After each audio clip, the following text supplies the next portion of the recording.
My name is Veronica Sullivan, and I'm sharing this story because someone needs to hear it. Someone who might be standing where I was standing 6 months ago. Someone who thinks the darkness is the only way out. 3 years ago, everything changed in a split second. My 7-year-old son, Ethan, and I were driving home from his soccer practice on a rainy Tuesday evening in Boston. I remember the sound of his cleats tapping against his car seat, his excited chatter about the goal he'd almost scored. The intersection ahead had a green light. I didn't see the drunk driver running the red until it was too late. Ethan didn't survive the impact. The months that followed were a nightmare I'm still living through. Richard, my husband of 9 years, couldn't look at me without seeing the accident. "You were driving," he'd say, during our increasingly bitter fights. "You were supposed to protect him." The divorce papers came 6 months after Ethan's funeral. I didn't fight them. By this past winter, I was barely hanging on. My job as a marketing coordinator at a downtown firm was the only thing keeping me afloat financially. But even that was slipping through my fingers. The work that used to energize me, creating campaigns that connected with people, finding the right words to tell a story, felt impossible now. Every project seemed like a mountain I couldn't climb.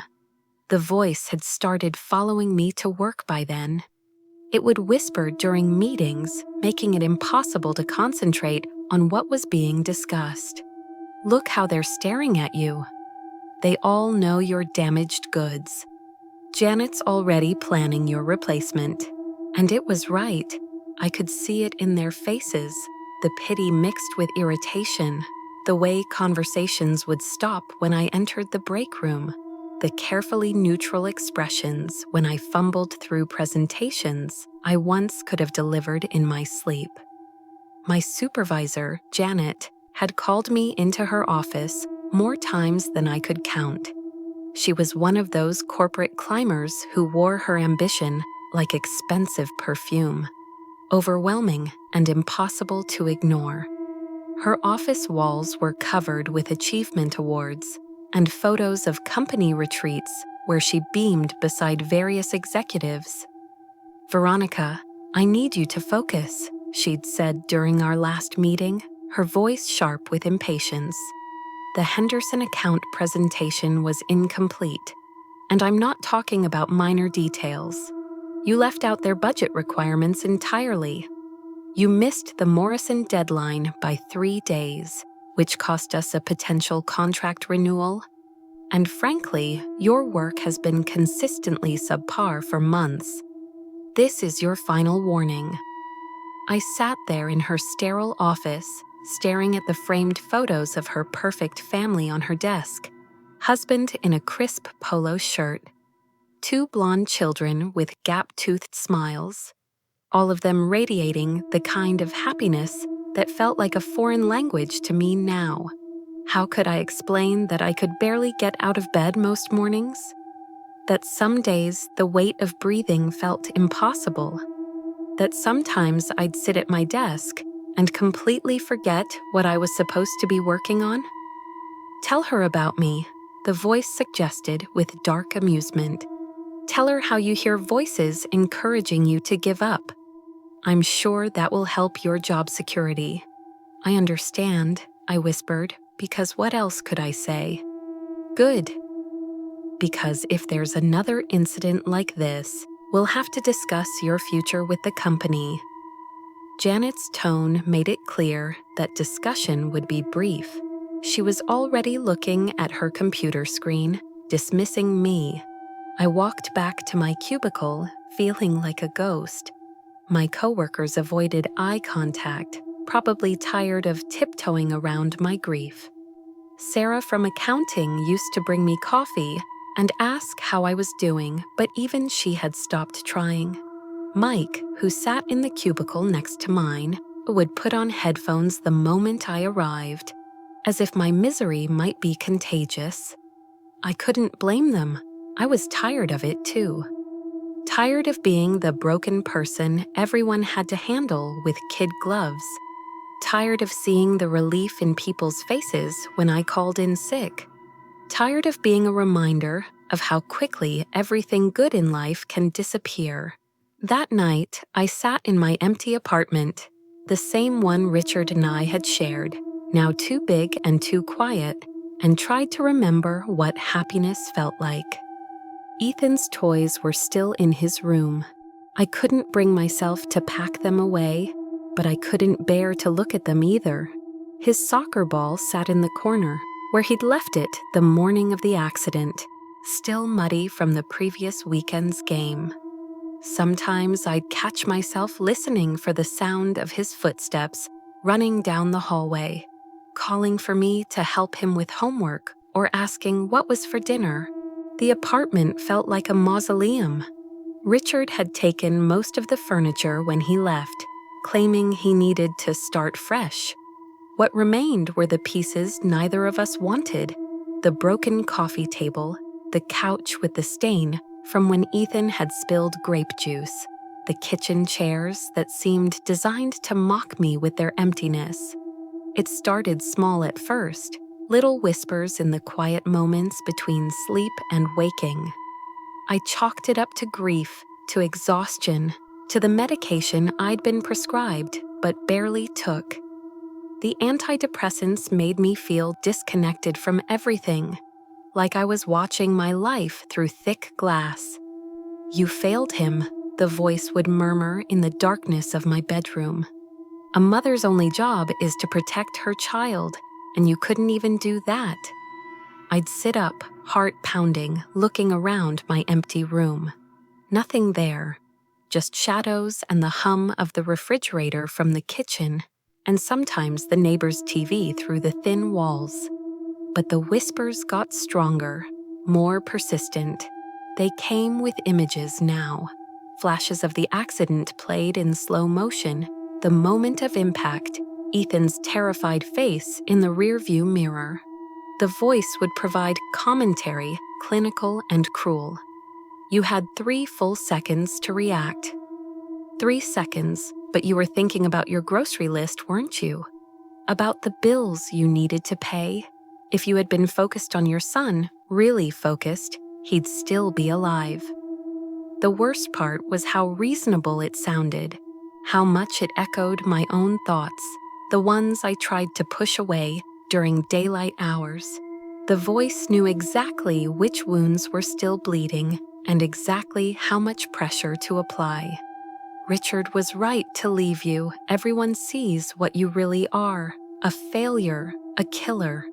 The voice had a quality that made my skin crawl, like silk wrapped around broken glass. It came during the day now too, especially at work.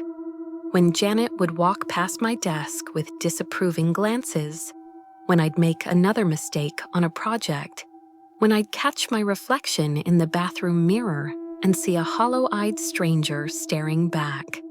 But it was worst at night, when the apartment was quiet, except for the sound of my neighbors living their normal lives through the walls. "Look at yourself. Look what you've become. Is this really living?" the voice would ask with false concern.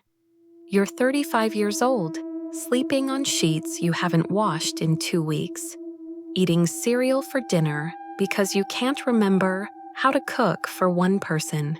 Ethan would be so disappointed. The mention of Ethan always hit hardest. The voice knew that, wielded my love for my son like a weapon against me. "He's watching you, you know, from wherever children's souls go when their mothers fail to protect them. He sees you giving up on everything he thought was wonderful about you. Remember how proud he was when you made those cookies for his school fundraiser? How he bragged to his teacher that his mom was the smartest person in the world. What would he think of you now?" I started researching online late at night when sleep wouldn't come. Depression, anxiety, grief, all normal parts of losing a child, according to the medical sites. Stages of grief, they called it. as if it was a neat process you could move through like items on a checklist. But this felt different. The voice had a personality, a malicious intelligence that knew exactly which wounds to probe. Some nights I'd try to pray, something I'd abandoned after Ethan's funeral, when all the well-meaning people kept saying he was in a better place and part of God's plan. But whenever I'd start, the voice would interrupt. God, really? Where was God when your son needed him? He let that drunk driver live, didn't he? Gave him just a broken leg and a DUI, but took your innocent baby instead. Some God, some plan. The logic was poisonous but compelling. Why had George Hendricks, the drunk driver who hit us, walked away with minor injuries while Ethan died on impact? Why was Hendricks back home with his family while I sat alone in an apartment that felt like a tomb? You know how this ends, Veronica. You've always known. Stop fighting it. But I kept fighting or trying to. I'd distract myself with work when I could focus, with mindless television shows when I couldn't. I'd call the grief counselor Dr. Martinez had recommended, though I never actually made an appointment. I'd walk through grocery stores looking at families with their children and feel both envious and protective of their ignorance. They had no idea how quickly it could all disappear. 3 weeks ago, things came to a head. I'd been called into Janet's office again, this time over a marketing campaign I'd completely forgotten about until the client called, furious that we'd missed their launch date. That's it, Veronica. I can't keep making excuses for you. Clear out your desk today. We'll mail your final check. I stood there in shock, even though I'd been expecting it.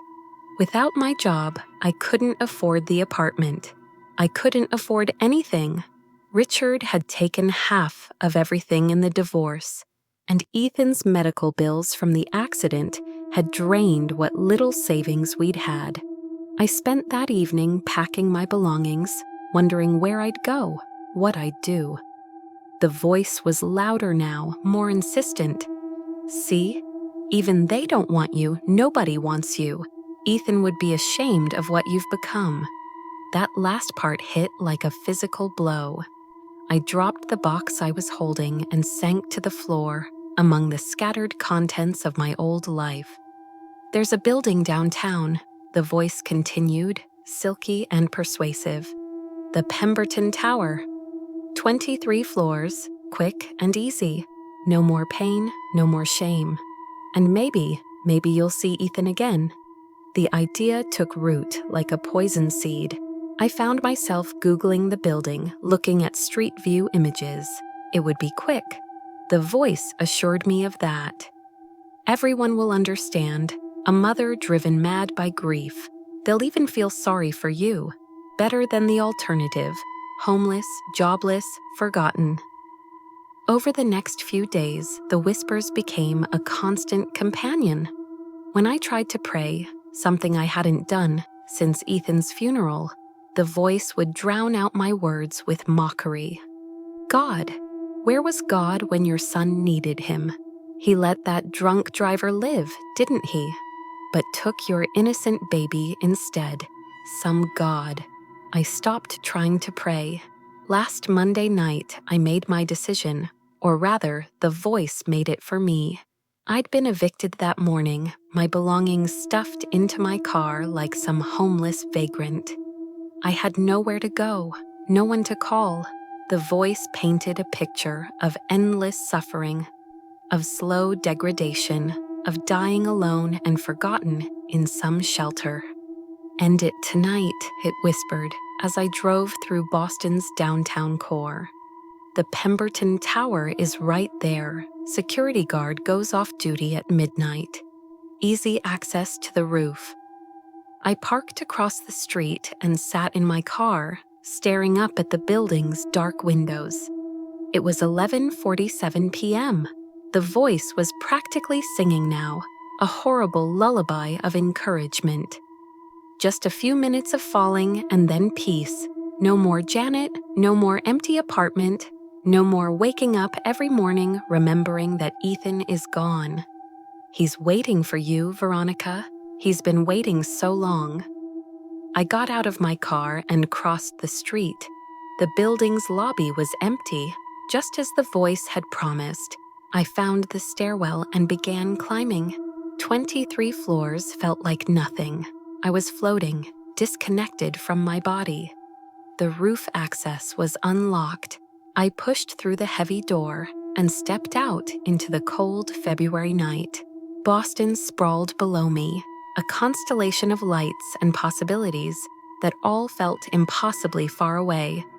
"Perfect," the voice purred. "Look how easy it is. Just step onto the ledge, close your eyes, and let go." I walked to the edge, my hands shaking as I gripped the concrete barrier. The drop looked infinite, a black void that promised an end to everything. Do it now before you lose your nerve. I climbed onto the ledge, my legs dangling over the side. The wind whipped through my hair, and for a moment I felt something like freedom. No more pain, no more guilt, no more failing at everything I tried to do. I closed my eyes and leaned forward. "Whoa there, hold on." The voice came from behind me, calm and kind.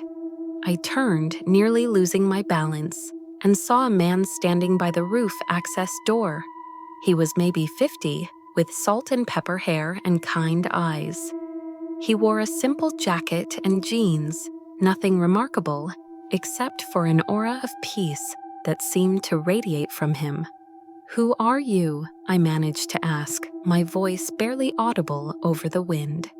"Just a neighbor," he said, walking slowly toward me, with his hands visible, the way you'd approach a frightened animal. "I live in this building."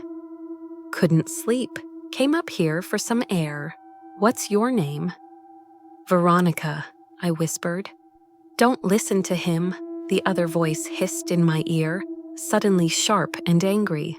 "He's just going to try to stop you. He doesn't understand your pain. He'll call you crazy, have you committed?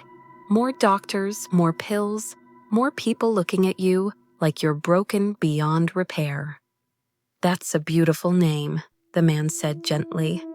And there was something in his voice that made the darkness seem less absolute. "My name's William. Mind if I sit down? These old legs aren't what they used to be." He sat on a ventilation unit a few feet away, careful not to get too close, giving me space while making it clear he wasn't going anywhere. "I can't pretend to know what brought you up here tonight, Veronica, but I can see you're carrying some heavy burdens." "He's lying. He's going to call the police. Have you committed? More humiliation, more failure. Jump now before he can stop you." But there was something about William's presence that made the other voice seem smaller, less certain. The malicious whispers that had been my constant companion for weeks suddenly sounded hollow, desperate. "My son died," I said, tears streaming down my face. The words felt like glass in my throat. 3 years ago, car accident. I was driving, my husband left me, I lost my job today, and I don't see the point anymore. I've failed at everything. I'm a failure as a mother, a failure as a wife, a failure as a person." William nodded, his expression full of genuine compassion. "Losing a child is the worst pain a person can experience. I can't imagine how you've survived this long. That takes incredible strength." "Strength?" She's standing on a ledge about to jump. "Some strength." "I don't feel strong," I admitted. "I feel empty. Like everything good in me died with Ethan." But William continued, "I wonder if you've considered something." "What?" I asked, genuinely curious despite everything. There was something calming about his presence, like being near a warm fire on a cold night. "The love you have for your son, that doesn't die when the body dies. That love is eternal, part of who you are. And love like that, it's meant to do good in this world. Lies, pretty words that mean nothing. Love didn't save your son from dying, did it? I noticed the other voice seemed to be getting more desperate, more shrill, as if William's presence was somehow weakening its hold on me. I don't understand, I said. William smiled softly, and for a moment I could swear I saw something else in his face. Not just kindness, but a kind of otherworldly peace that seemed impossible in this dark place. Your son, what was his name? Ethan. Ethan, tell me about him.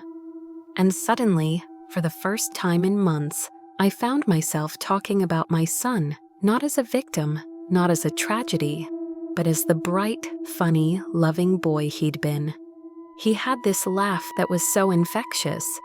He'd get the hiccups when he laughed too hard, and then he'd laugh at his own hiccups until he couldn't breathe. He collected rocks, not special rocks, just any rock that caught his eye. Our window sills were covered with them. He said each one had a story, and someday he was going to write them all down. William listened intently, as if every detail mattered. He sounds like a remarkable boy. He was. He wanted to be a paleontologist and a soccer player and a chef all at the same time. He thought there was no reason he couldn't do everything.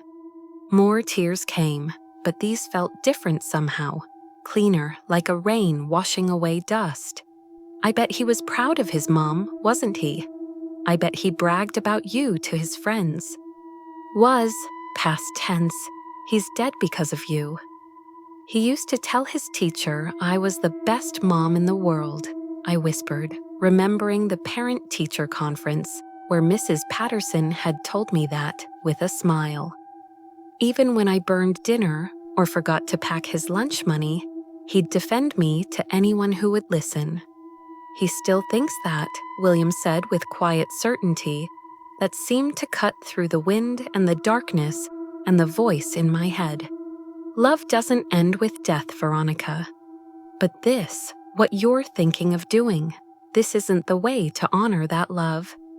He's filling your head with fairy tales. Dead is dead. Your son is gone and it's your fault. But I've failed at everything, I said, the familiar despair trying to pull me back down. I can't even take care of myself. I'm about to be homeless. I can't hold a job. I wake up every morning wishing I hadn't. You've been grieving, William said firmly. There's a difference. Grief isn't failure. It's love with nowhere to go. But there are ways to channel that love, ways to honor Ethan's memory that create good instead of ending it. Don't listen to him. He doesn't know what it's like. End this now. But I found myself climbing down from the ledge, sitting on the roof's surface instead. William's words were cutting through the fog that had surrounded me for weeks. I don't know how, I admitted. You don't have to know the whole path right now, he said gently. You just have to take the next step.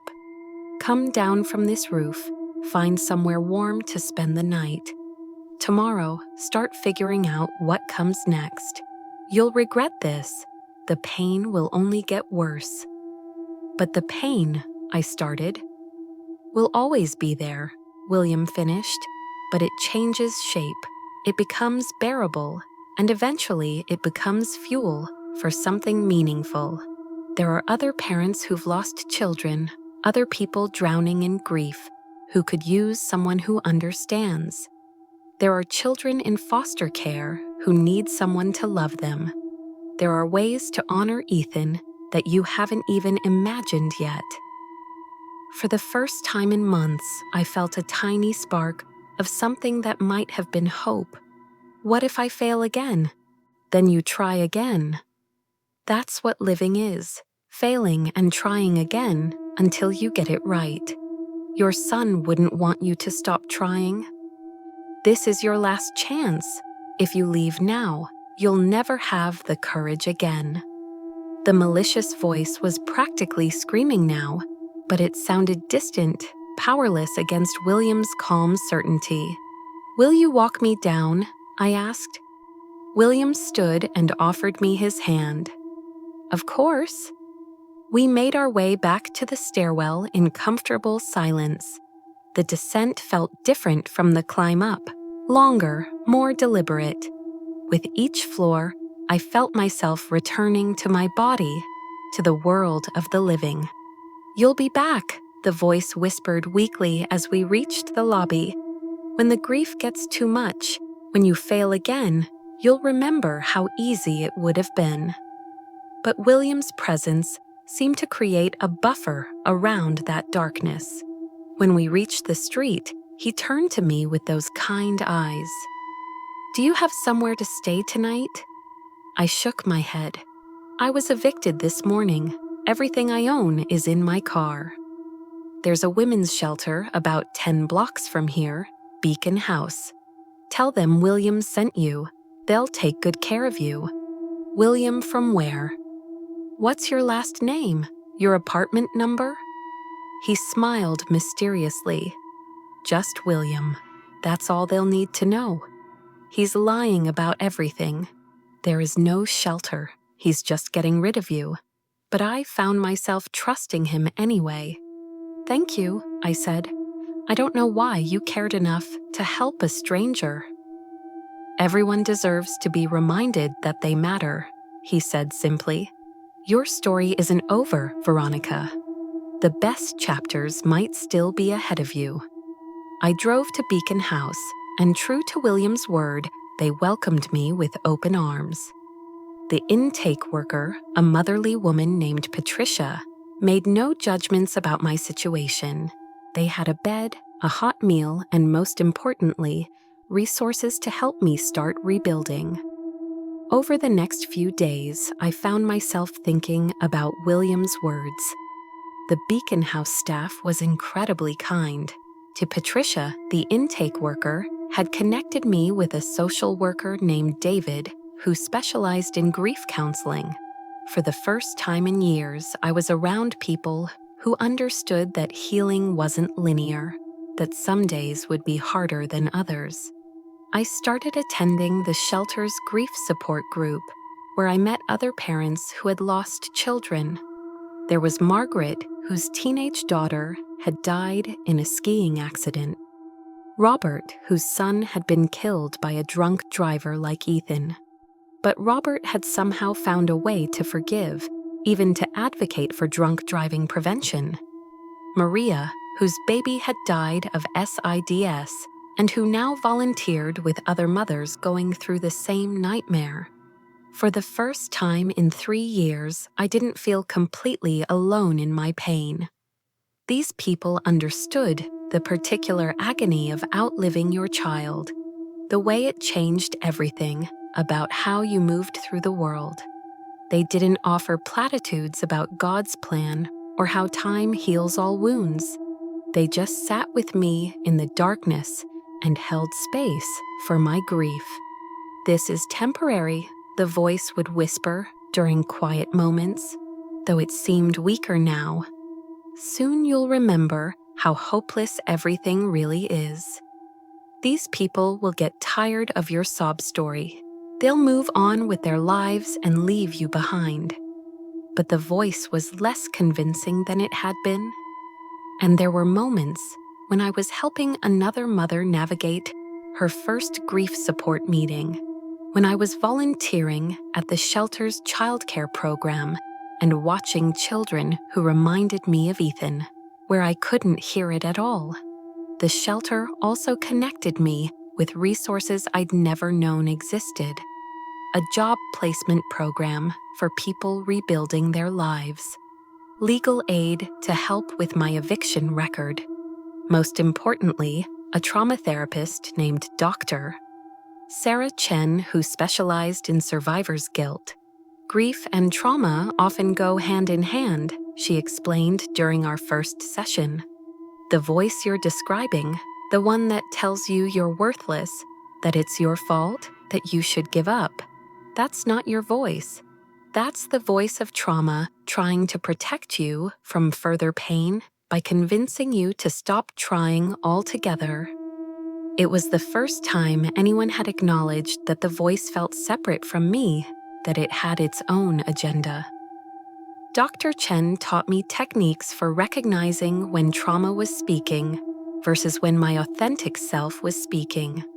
The difference, she said, was that trauma always counseled despair, while our authentic self, even in great pain, still held hope for healing. She's just another doctor who doesn't understand, the voice protested weakly. She's never lost a child. What could she possibly know about real pain? But I was beginning to recognize this pattern, the way the voice would attack anyone who offered me hope or help. That recognition alone made it less powerful. A week later, I realized I wanted to thank William properly.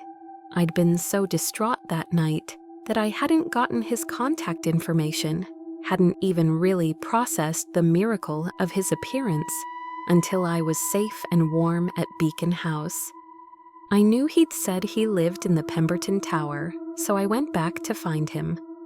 The building's lobby had a different security guard than that night, a young man with kind eyes who looked up from his desk when I approached. "Excuse me," I said, feeling slightly foolish. "I'm looking for a resident named William. He helped me the other night when I was having a difficult time." "William what?" the guard asked, pulling up something on his computer. I don't know his last name, but he lives here. Older gentleman, salt and pepper hair, very kind. He mentioned apartment 70, I think." The guard checked his computer, frowning. "Ma'am, we don't have a 70th apartment. This building only goes up to 65 units. And I don't show any residents named William.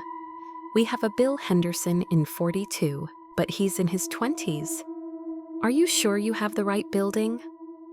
I felt a chill run down my spine, but not the kind that came with the malicious voice.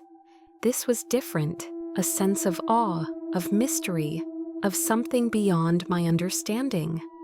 But I met him here. He took me down from the roof. We talked for almost an hour. The guard's expression grew concerned, but not unkind. "Ma'am, that roof is completely secure. There's no way anyone could access it without setting off multiple alarms, and we haven't had any alerts. Are you sure you have the right building? Maybe it was one of the other high-rises downtown." I left in confusion, but as I walked back to my car, I felt a strange sense of peace rather than distress. Whether William was human or something else entirely, he had saved my life that night. He had reminded me that there was still good in the world, still reasons to keep going, still love worth channeling into healing. He wasn't real, the dark voice tried one last time, but it sounded hollow and unconvincing now, like an echo fading in a vast space. "You're losing your mind. You've been talking to yourself, imagining things. You're crazier than you thought." But I wasn't losing my mind. For the first time in years, I was finding it again. And whether William had been a guardian angel, a kind stranger, or some other form of divine intervention didn't matter. What mattered was that when I needed hope, most desperately, it had appeared. When I needed someone to remind me that love doesn't end with death, someone had been there to do exactly that. 3 months later, I'm writing this from my new apartment. Nothing fancy, but it's mine. I found work with a nonprofit that helps families affected by drunk driving accidents. Every day, I get to turn my pain into something that helps other people heal. The grief is still there. It always will be. But William was right. It has changed shape. Instead of a weight that drags me down, it's become a bridge that connects me to others who are struggling. When I hold another mother's hand as she sobs over her lost child, I feel Ethan's love flowing through me. I never saw William again after that night, but I didn't need to. His message was clear. Our stories don't end when we think they do. Sometimes the most important chapters come after we think we've reached the last page. The dark voice still tries to whisper sometimes, usually late at night when I'm tired and vulnerable. But now I have other voices to drown it out. The voices of the people I've helped, the friends I've made, the hope I've rebuilt one day at a time. You think you've won, it hissed just last week, but I'm still here. I'm always here. And maybe it always will be. But so will William's words, and so will the love I have for Ethan, and so will the knowledge that there are people in this world worth living for, even when that person is just yourself. If you're reading this and you recognize that voice, if you're standing on your own ledge, wondering if anyone would miss you, please know that your story isn't over. The darkness lies. There are Williams in this world, people who will sit with you on the worst nights of your life and remind you that love doesn't end with death. Your pain matters, but so does your life. Both can be true at the same time. And sometimes that's enough to take the next step down from the ledge.